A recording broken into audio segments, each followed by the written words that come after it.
ดีมื้อนี้ก็สิมารีวิวเรื่องว่าบ่แม่นสวนสัตว์สวนพฤกษาเนาะนี่มี2 4 6เนาะไป6 คนไป6 คนมันจะเป็นแบบนี้เนาะทางหลังจะ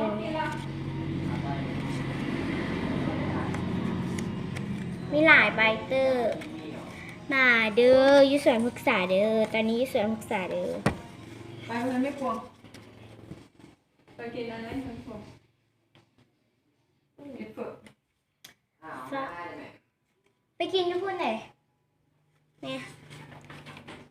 มันแบบนี้เนาะวันนี้ก็จะมาโฆษณาน้ำหอมเนาะ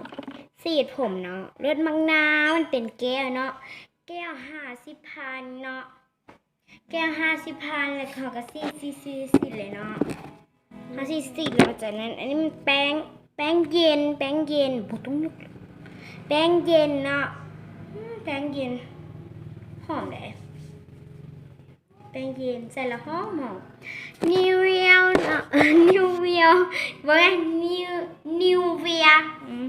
เฮาทาเนี่ยเฮาไข่เนาะ